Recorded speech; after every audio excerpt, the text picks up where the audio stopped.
माँ, तुम फिक्र मत करो। आज मुझे सेठ के घर काम करते हुए पूरा 1 महीना हो चुका है। आज मुझे सेठ पैसे दे देगा तो मैं जल्दी से आपकी सारी दवाइयाँ लेकर आ जाऊंगा। इतना कहकर किशन वहाँ से निकल पड़ता है। किशन एक सेठ के घर में काम करता था। उसी से वह अपनी और अपनी माँ की जीविका को चलाता था। अरे किशन, आज मन्ना की तबीयत कुछ ठीक नहीं है, इसलिए आज तुम ही बकरियां चराने के लिए ले जाओ। ठीक है मालिक, जैसी आपकी इच्छा। आज मैं ही बकरियां लेकर चला जाता हूँ।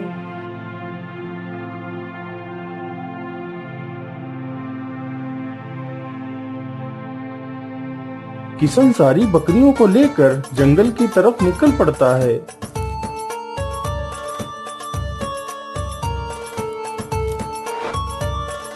हाँ, यही जगह सही रहेगी। मुझे यहीं पर सारी बकरियां चरा लेना चाहिए। किशन वहीं पर सारी बकरियों को चराने लगता है और खुद एक पेड़ के नीचे बैठकर आराम करने लगता है। कुछ ही देर में किशन की आंख लग गई और वह सो जाता है। ओहो, कितने दिन हो गए लेकिन किसी मोटे जानवर का मांस नहीं खाया। पता नहीं आज मुझे कोई शिकार मिलेगा भी या नहीं। अरे ये क्या, यहाँ पर तो इतनी सारी बकरियां घास खा रही हैं। चलो चलो, इसी में से एक बकरी पकड़ लेता हूँ।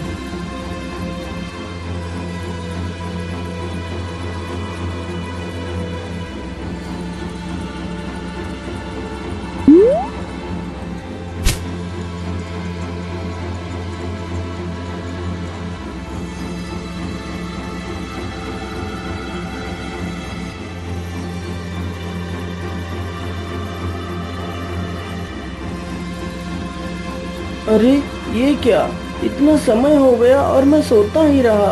हे भगवान, मेरी सारी बकरियां कहाँ चली गईं?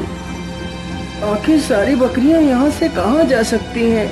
चलो चलो, उस ओर चलता हूँ। जरूर मेरी सारी बकरियां उधर कोई गई होंगी। अरे वो रही बकरियां। चलो चलो, जल्दी से बकरियों के पास चलता हूँ। 1, 2, 3, 4, 5। अरे ये क्या, बकरियां तो सिर्फ 5 ही हैं, जबकि मैं तो बकरियां 6 लेकर आया था। एक बकरी कहाँ गई? मुझे लगता है वह बकरी भी यहीं आसपास ही होनी चाहिए। चलो चलो, जल्दी से उस बकरी को ढूंढता हूँ।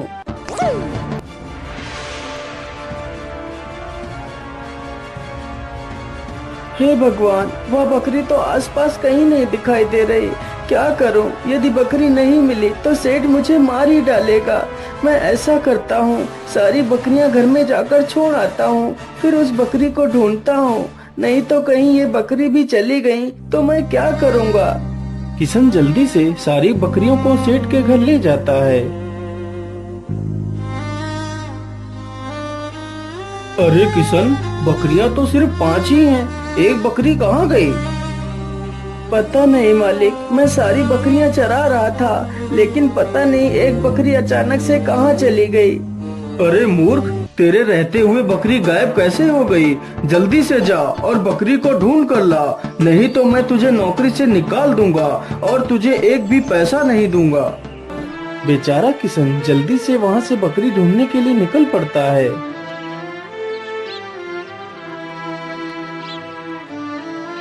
हे ऊपर वाले, मैंने बकरी को तो सब जगह ढूंढ लिया, लेकिन बकरी तो कहीं नहीं मिल रही। यदि बकरी नहीं मिलेगी तो सेठ मुझे नौकरी से तो निकाल ही देगा और मुझे एक पैसा भी नहीं देगा। पैसा नहीं मिलेगा तो मैं अपनी माँ की दवाई कहाँ से लाऊंगा? तो मेरी माँ मर जाएगी।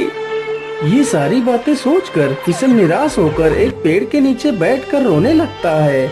उसी पेड़ पर एक गिद्ध रहता था। अरे ये कौन है जो पेड़ के नीचे बैठकर रो रहा है? चलो चलो, इससे रोने का कारण पूछता हूँ।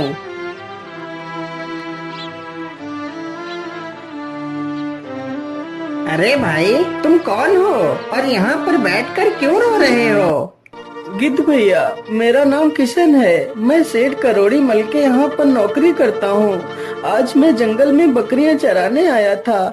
इस प्रकार किशन पूरी कहानी उस गिद्ध को सुनाता है। किशन की बात सुनकर गिद्ध चौंक जाता है। अरे भाई, मुझे लगता है तुम्हारी बकरी को वह दुष्ट राक्षस उठाकर ले गया होगा। अरे गिद्ध भैया, आप किस राक्षस की बात कर रहे हैं? मुझे तो कुछ नहीं पता है। अरे भाई, यहीं पास की गुफा में ही एक राक्षस रहता है। वह बहुत ही दुष्ट है। उसकी वजह से जंगल के सारे जानवर धीरे धीरे जंगल छोड़कर भाग गए हैं। वह बहुत सारे जानवरों को खा गया है। लेकिन गिद्ध भैया, अब मैं क्या करूं? अपनी बकरी को वापस कैसे लाऊं? इसके लिए तो तुम्हें खुद उस राक्षस के पास जाना होगा। यदि वह राक्षस तुम्हें बकरी लौटा देता है तो बात बन सकती है, लेकिन ऐसा संभव नहीं है। नहीं नहीं गिद्धराज, कृपा कर मुझे उसकी गुफा के पास ले चलो। ठीक है भाई, यदि तुम्हारी यही इच्छा है तो चलो मेरे साथ।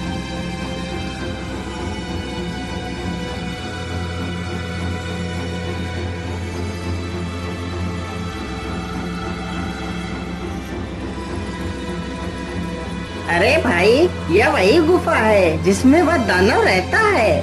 ठीक है गिद्ध भाई, तुम्हारा बहुत बहुत धन्यवाद। अब मैं गुफा के अंदर जाता हूँ। इतना कहकर किशन गुफा के भीतर चला जाता है। यह सब देखकर गिद्ध हैरान था, आखिर उसके साथ क्या होने वाला है। पता नहीं बेचारे के साथ क्या होगा, वह दानव मानेगा या नहीं, लेकिन मुझे उसे अकेला छोड़कर जाने का बिल्कुल भी मन नहीं हो रहा है। चलो चलो, गुफा के अंदर चलकर देखता हूँ।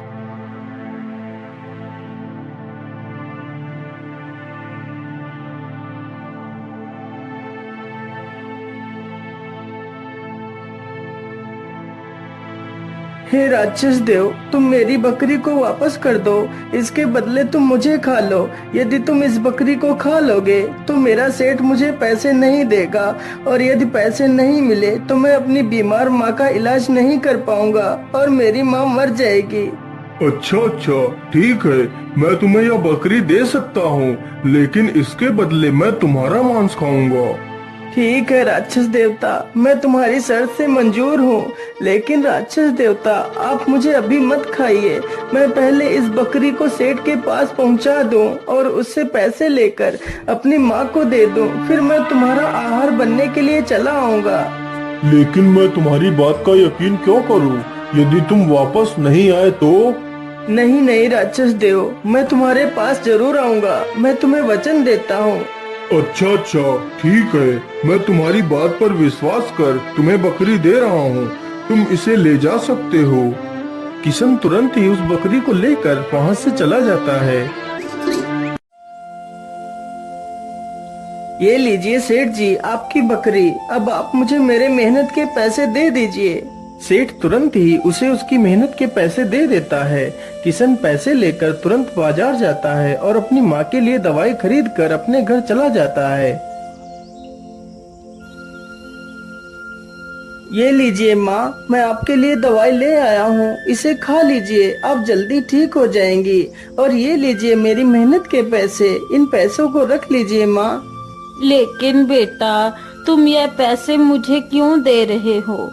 माँ, आज मैं शहर जा रहा हूँ, मुझे वहाँ बहुत बड़ा काम मिल गया है। अब मैं भी बहुत सारे पैसे कमाऊंगा माँ।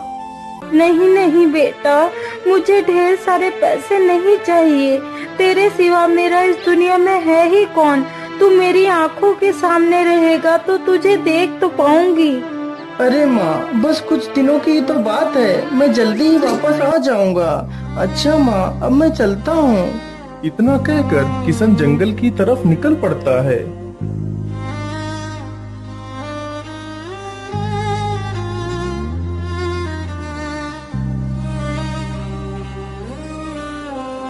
अरे किशन भाई, तुम इधर कहाँ जा रहे हो? अरे गिद्ध भाई, मैं वापस राक्षस के पास जा रहा हूँ। अरे भाई, तुम ये क्या कह रहे हो? तुम राक्षस के पास फिर से जा रहे हो? हाँ गिद्ध भाई, मैं ठीक कह रहा हूँ। मैंने उस राक्षस को लौटने का वचन दिया था, इसलिए मुझे जाना ही होगा। इतना कहकर किशन वहाँ से चल पड़ता है। हे भगवान, इस इंसान को क्या हो गया है? ये जानबूझकर अपनी जान क्यों लेना चाहता है? अरे नहीं नहीं, मुझे इसे बचाना ही होगा।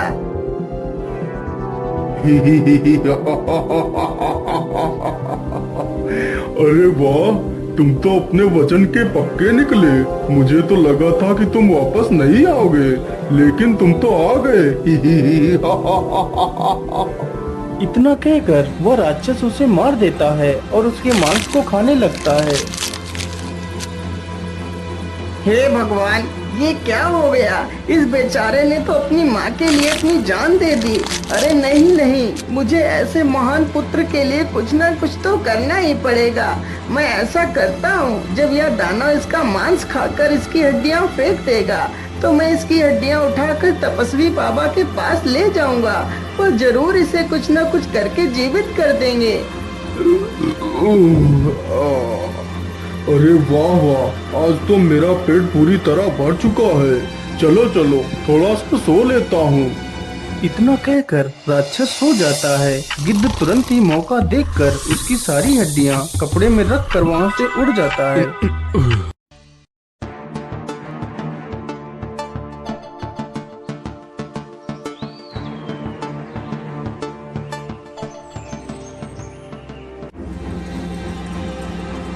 बाबा बाबा, आंखें खोलिए बाबा, मेरी सहायता करिए बाबा। क्या बात है गिद्धराज, तुम्हें क्या तकलीफ है? गिद्ध तुरंत ही साधु बाबा को पूरी कहानी सुना देता है। अब आप ही बताइए बाबा, इतने महान पुत्र की हम मृत्यु कैसे देख सकते हैं? हाँ गरुड़राज, तुम बिल्कुल ठीक कहते हो। ऐसे पुत्र तो सदियों की तपस्या के बाद ही मिलते हैं। मैं इसकी सहायता अवश्य करूंगा, लेकिन गरुड़राज, इसकी जान अब तुम ही बचा सकते हो। वो कैसे बाबा? मैं तो इसे मदद के लिए आपके पास लाया हूँ और मैं इसे कैसे बचा सकता हूँ? अरे गिद्धराज, तुम जल्दी से नीलगिरी पहाड़ी पर जाओ और उस पहाड़ी पर एक जादुई गुफा है। उस जादुई गुफा में अनेक प्रकार की बूटियां हैं। तुम्हें उनमें से अमृत बूटी को लाना होगा और उस बूटी का रस तुम्हें इस इंसान की हड्डियों पर डालना होगा, तभी यह लड़का पुनः जीवित हो पाएगा। लेकिन याद रहे, पहाड़ी पर जाते वक्त तुम्हें जितने भी अच्छे कार्य करने का मौका मिले तो तुम उन्हें बिना किसी स्वार्थ के उनका भला करते हुए जाना है, तो तुम्हें वह गुफा आसानी से बूटी दे देगी। ठीक है बाबा, अब मैं चलता हूँ। आप इन अस्थियों को यहीं पर रख लीजिए। इतना कहकर गिद्ध तुरंत वहाँ से उड़ जाता है।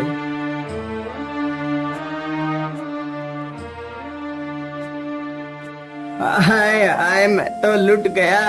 अब मैं क्या खाऊंगा और अपने बच्चों को क्या खिलाऊंगा? अरे ये क्या? ये किसान रो क्यों रहा है? बाबा ने कहा था कि जो भी तुम्हें कोई तकलीफ में दिखे तुम उसकी निस्वार्थ मदद करना। चलो चलो, इससे इसका रोने का कारण पूछते हैं। अरे किसान भैया, तुम्हें क्या हुआ? तुम क्यों रो रहे हो? क्या बताओ गिद्ध भाई, मेरा नाम लल्लन है। मैं जब भी अपने खेत में कोई फसल बोता हूँ तो खेत में मौजूद सारे चूहे अनाज के दानों को खा जाते हैं। मैं बहुत परेशान हूँ। आखिर मैं क्या करूँ? इन चूहों को कैसे भगा? अरे किसान भाई, आप दुखी मत होइए, मैं इन चूहों को मार भगाता हूँ। अरे ओ चूहों, ध्यान से सुनो। मैं गरुड़ राज तुम सारे चूहों को खेत से बाहर आने का आदेश देता हूँ। जल्दी से खेत से बाहर आओ, नहीं तो मैं तुम सबको मार डालूंगा। अरे बाप रे बाप, यह नई मुसीबत कहाँ से आ गई? यदि हम खेत से बाहर नहीं गए तो यह गरुड़ हमें मार डालेगा। इतना कहकर खेत के सारे चूहे गरुड़ के पास जाते हैं। जी महाराज, आपने हमें बुलाया। बोलिए क्या बात है महाराज? हमसे कोई भूल हो गई है क्या महाराज? हाँ, तुम लोगों से बहुत बड़ी भूल हुई है। तुम लोग इस किसान की फसल हर बार नष्ट क्यों कर देते हो? महाराज, यह तो हमारा स्वभाव है। हमें भूख लगती है तो हम लोग अनाज खा लेते हैं। लेकिन यह तो गलत है। तुम लोग तो फसल तैयार भी नहीं होने देते, खेत में बीज डालते ही उसे खा जाते हो। यदि भूख लगती है तो तुम लोगों को थोड़ा सा चल फिर कर अपने लिए भोजन का इंतजाम करना चाहिए, जिससे तुम्हें भी तकलीफ ना हो और तुम्हारी वजह से कोई और भी ना रोए। ठीक है महाराज, हमसे गलती हो गई। आगे से ऐसी कोई गलती नहीं होगी महाराज, हमें क्षमा कर दीजिए। ठीक है ठीक है, अब तुम लोग वापस अपने बिल में जा सकते हो। सारे चूहे तुरंत ही वहाँ से भागकर अपने बिल में घुस जाते हैं। किसान गरुड़ का धन्यवाद करता है। गरुड़ वहाँ से निकल पड़ता है।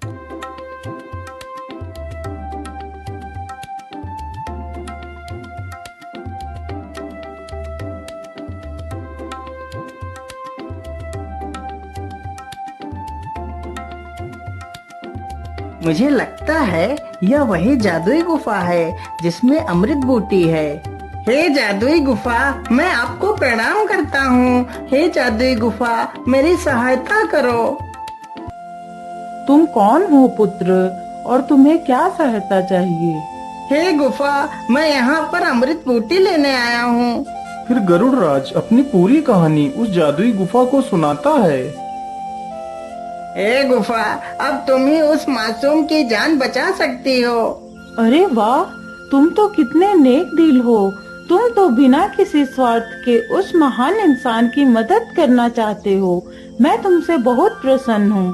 तुम यहाँ से बूटी ले जा सकते हो।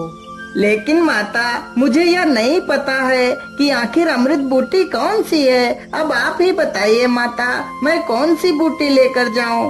बेटा, जिस बूटी से पीले रंग का प्रकाश निकल रहा हो वही अमृत बूटी है। इतना सुनते ही गरुड़ राज गुफा में घुस जाता है।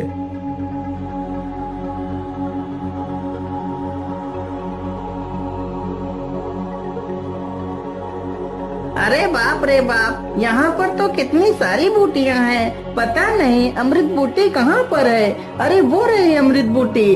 चलो चलो, जल्दी से बूटी को उठा लेता हूँ।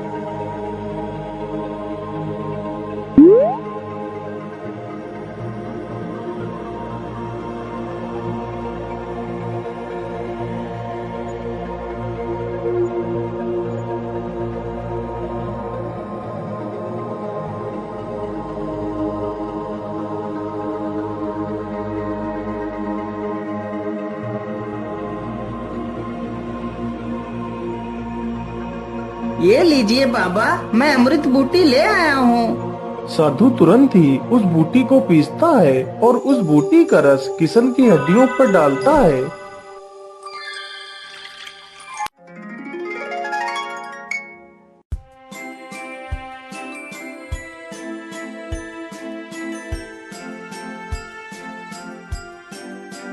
अरे, मैं जीवित कैसे हो गया? मुझे तो उस दानव ने खा लिया था। फिर वह साधु सारी कहानी किशन को बताता है। यह सुनकर किशन गिद्ध को अपने सीने से लगा लेता है। हे महान आत्मा, तुमने एक पक्षी होकर भी मेरी इतनी सहायता की। मैं तुम्हारा ये एहसान कभी नहीं चुका सकता। आज से तुम मेरे सबसे अच्छे मित्र हो। बेटा, इस गरुड़ ने तुम्हारी इतनी सहायता की है। अब तुम भी इस जंगल के सभी जीवों की रक्षा करो। उस दानव को मार दो। लेकिन बाबा, मैं उस दानव को कैसे मार सकता हूँ? इसका कोई उपाय बताइए बाबा। साधु तुरंत ही अपनी दिव्य शक्तियों से एक धनुष बाण मंगाता है। बेटा, ये लो धनुष बाण। तुम्हें उस राक्षस की पीठ पर यह बाण मारना है, तभी वह राक्षस मरेगा। ठीक है बाबा, अब मैं चलता हूँ। मुझे अपना आशीर्वाद दीजिए। अरे मित्र, मैं भी तुम्हारे साथ चलूंगा। फिर वह दोनों वहाँ से निकल पड़ते हैं।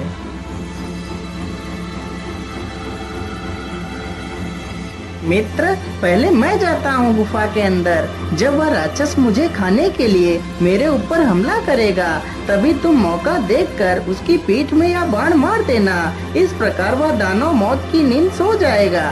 ठीक है मित्र, जरा ध्यान से जाना। तुम अपना ख्याल भी रखना। गिद्ध तुरंत ही गुफा में घुस जाता है। पीछे से किशन भी गुफा में घुस जाता है।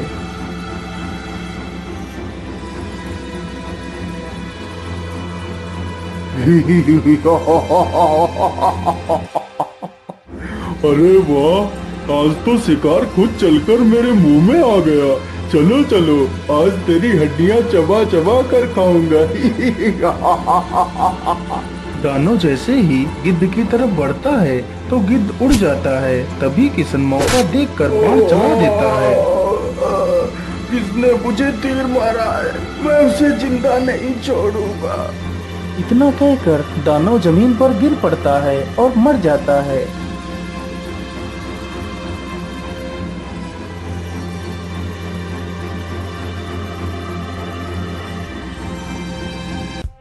पुत्र, तुम तो बहुत वीर हो। तुमने इस जंगल को नष्ट होने से बचा लिया। मैं तुमसे बहुत प्रसन्न हूँ, इसलिए मैं तुम्हें कुछ देना चाहता हूँ।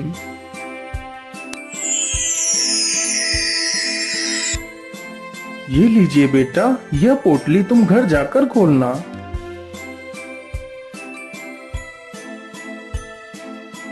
ठीक है बाबा, अब मैं चलता हूँ। मेरी माँ मेरे बिना परेशान हो रही होगी। इतना कहकर किशन वहाँ से चला जाता है।